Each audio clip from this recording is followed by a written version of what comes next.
Jadi gini, penyakit yang paling berbahaya bagi aku di dunia, menurut aku adalah malas. Ini biar agak kayak cipi-cipi. Keluar sela. Sobat RW, Sobat RW, Sobat RW, yuk kita hang out. Woi sobat, jangan nonton doang kali, subscribe dulu lah, lonceng nyalain, biar dapat notif dari video-video terbaru gue. Udah buruan, komentar yang banyak, sikat lah. Jujur aku seneng banget. Dari dulu aku dari zaman kangen band, berusaha kangen band. Misalkan dari awal waktu zaman masih indie label kangen band, terus aku seneng gitu. Mas Yongki ini ada band bagus, ada kangen band.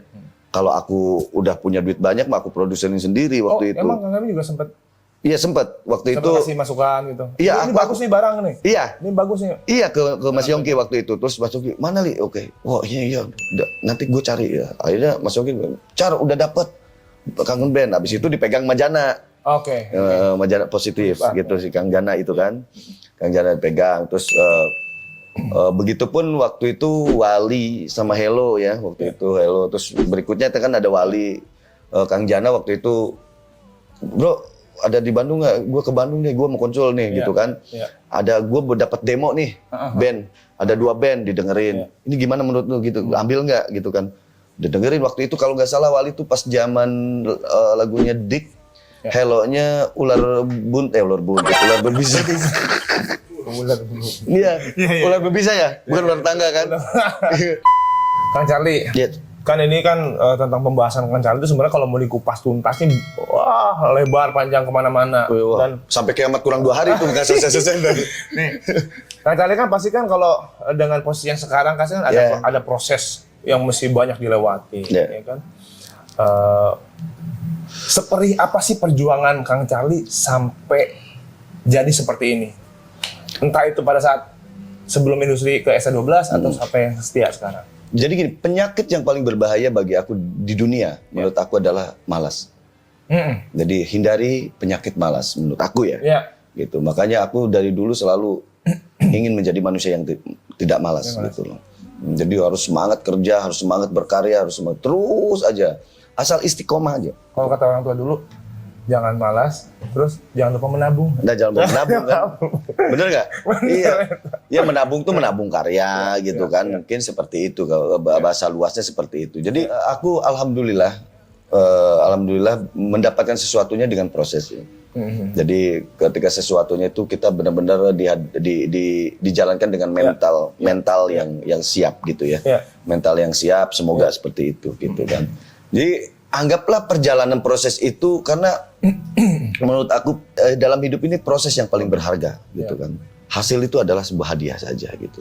Makanya hidup ini yang paling berharga adalah proses. Nah, ketika proses kita jalani dengan ikhlas, tulus gitu kan.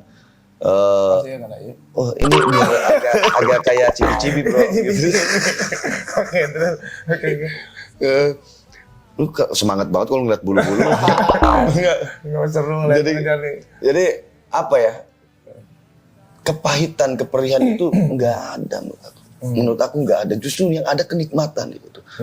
Dalam proses itu kita yang namanya nggak makan sehari, makan baru 3 hari sekali gitu kan. Ketemu nasi, sisanya mie instan gitu kan. Itu justru kenikmatan dan kita waktu itu aku sendiri tidak merasa bahwa itu sesuatu yang membebankan, sesuatu yang menyakitkan, tidak ada. Ya, intinya ya buahnya itu manis pada saat kalau kita mau berusaha gitu ya. Iya, berusaha jangan malas menurut aku ya, dan hadapi jalani perannya Gusti Allah gitu.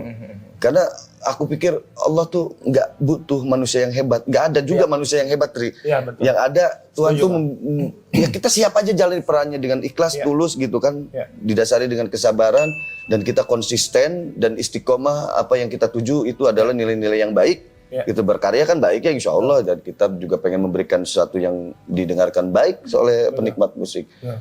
Ternyata ringan-ringan saja, nggak ada. Bukan nantangin, tidak. Setuju. Jadi tidak ada kesulitan di situ.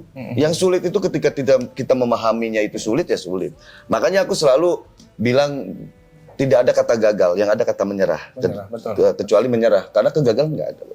Nggak ada. Kalau kita istiqomah, insya Allah ada keberhasilan. Walaupun tidak dipaknya di situ, tapi semua kan ada jalannya, semua ada prosesnya. Kita di musik tiba-tiba jadi pejabat bisa jadi, iya kan? Sekarang buktinya sahabat kita, saudara kita kan enggak. Sempet denger kemarin. Itu gimana tuh Kang? Biasa intermezzo Kalau aja. ngomongin pejabat soalnya bingung gua. Kali nih sebenarnya gini ya. Industri Indonesia ini kan kadang nggak bisa ditebak ya. Ya. Dulu eranya K-pop, terus ada ya boy band, girl band kan, terus dangdut, apapun itulah. Nah di eranya Kang Charlie dan Ulah Kang ngomongnya Charlie bae gitu. Uni asa jauh gitu. Orang teh masih ngora. Nah, umurnya beda 2 tahun ya? Ya, orang lebih muda. Gua tuh lebih muda. Ya Charlie gini. Jadi Charlie itu pionir sebenarnya di era Melayu. Ya, amin. Tanggapan Kang Charlie itu ya musik Melayu itu tetap hidup atau bakal berjaya lagi kayak dulu? Dulu kan orangnya kita enak banget kayaknya, berjaya banget. Ya, gini.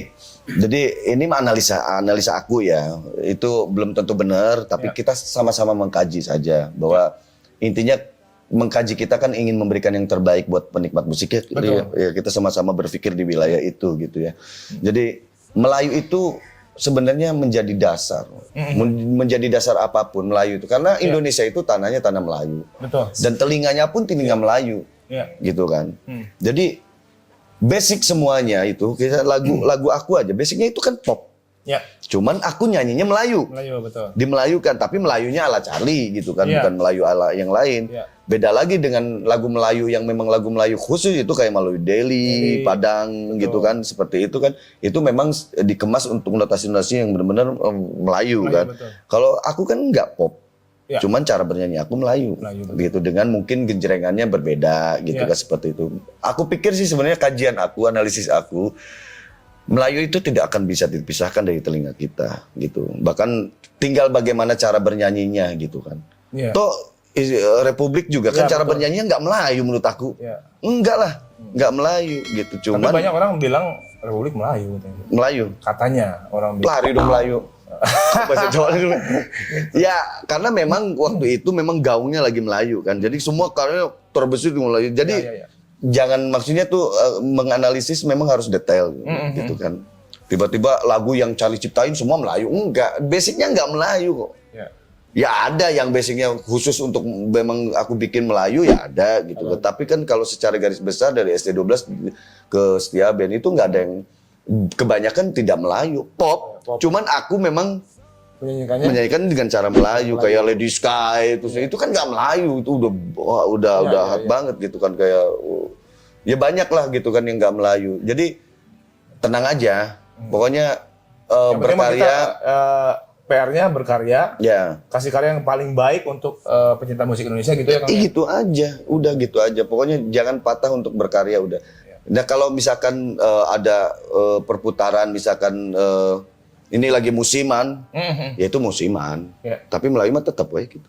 Dan pop Melayu mah akan terus berjalan. Menurut aku ya, analisis aku seperti itu. Dan pasarnya ada. Buktinya aku main di PRJ kemarin, yang paling banyak penontonnya malah. Pas Kangen Band yang main, Setia Band yang main, terus Wali Band yang main, barengan itu. Satu stage. Dan di situ numplak malah penontonnya. Dan itu orang anak-anak milenial. Waktu itu tiketnya hampir 600 ribuan waktu itu.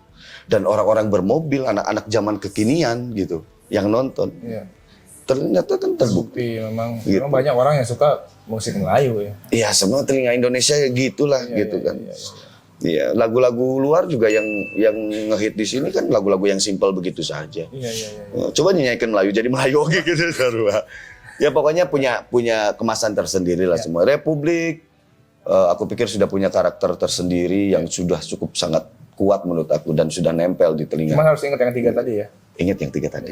Ingat yang 3 tadi. Bukan ngajarin dulu. Kita sama-sama sharing aja. Kita sama-sama belajar aja gitu. Gue kan sempat lihat tuh di medsos ada beberapa YouTube juga. Gue lihat tuh searching kan. Eranya ST12 dulu, belum keluar, sebelum keluar itu kan Peter Pan dulu. Iya. Baru keluar ST12. ST12 ya. Tapi kalau saya melihat, Kang Charlie itu influencer ke sana. Ke sana. Influencer ke Boril. Cuma versi Melayunya gitu. Versi Melayunya. Kan karena beberapa ada yang cover kedua lagunya. Jadi gini ceritanya bahwa waktu sebelum Peter Pan muncul, itu ada Sheila. Oke. On Seven. Iya. Yang kita tidak tafikan bahwa band itu adalah band yang sangat antik dan fenomenal. Yes. Mempunyai color yang sangat berbeda. Iya. Dan dengan keransnya Eros gitu kan, dengan karakter Duta dan aku jujur aku ngefans sama mereka. Dengan karya-karya mereka ya. Gitu aku ngefans dan itu menjadi referensi buat aku juga untuk berkarya. Dulu aku ngeband dari SMP. Dari SMP tuh aku sampai ke Jogja. Di Jogja aku belajar, di Jogja kebetulan ada namanya Ahmed gitu ya, yang tempat aku belajar ya, sama-sama belajar waktu itu.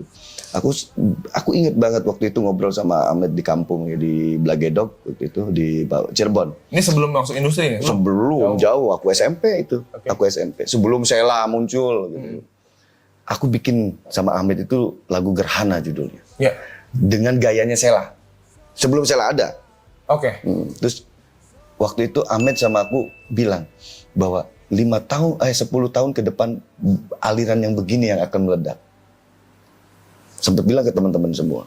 Dengan gonjrengan gitu. Cengge gitu kan. Itu sudah dari dulu. Nah, bikinlah lagu judulnya Gerhana. Gitu. Sampai sekarang nggak diproduksi juga lagu itu sebenarnya. Cuma menjadi maskot saja Gerhana itu. Nggak taunya keluar Sheila. Tiba-tiba 5 tahun ke depan. Keluar Sheila. Wah, keduluan Sheila kan. Wah, boomingnya Sheila di mana-mana udah benar. Ini karakter. Prediksinya 10 tahun, tapi ternyata sama Tuhan dipercepat nih. Dipercepat. Dan aku pernah tahu waktu itu zaman aku SMA, kan kita seangkatan nih sama Sheila. Aku tahu waktu itu temen aku Ahmed udah kuliah kan. Dia di musik juga di sana di Jogja dan jadi juri waktu itu di sebuah festival dan Sheila menjadi juara satunya waktu itu. Zaman mungkin pada masih SMA waktu itu. Dan waktu aku SMA itu ya aku ngefans sama Sheila, jadinya kan pas muncul Sheila dengan lagu Dan Kita dan yang lain-lainnya. Wah, keduluan Sheila nih kata aku kan, dengan aliran yang begitu. Cuman kan dia dikemas dengan rock and roll-nya kan, dengan lebih kental karena memang telecasternya itu, Eros tuh. Oke juga, crunch-nya tuh oke gitu. Nah, habis itu muncul Sheila. Siapa ini yang bisa ngebantai Sheila? Maksudnya ngebantai Sheila itu udah mati di industri ya, bukan di industri, bukan untuk saingan tidak sehat. Ini kayaknya nggak ada lagi nih band yang bisa memumpuni di Sheila gitu. Gimana caranya bersaing dengan di industri yang seperti Sheila keluar? Gimana caranya nyainginnya? Dengan karakter yang berbeda gitu. Dengan karakter yang berbeda.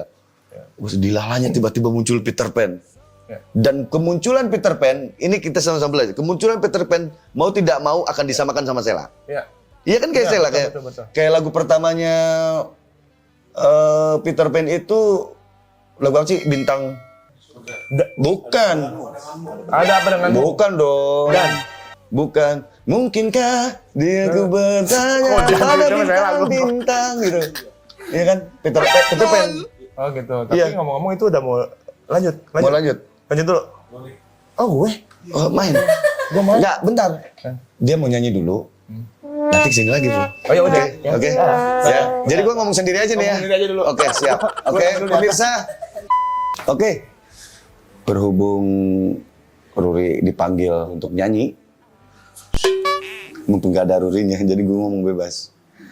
Pokoknya kita tunggu aja Ruri datang lagi, ya, untuk ngobrol-ngobrol lagi. Pokoknya untuk Sobat RW berapa nih? Soalnya ada RW 1, RW 2, RW 3, RW 4 gitu. Pokoknya tunggu aja dulu, ya, oke. Setelah yang satu ini. Sobat RW.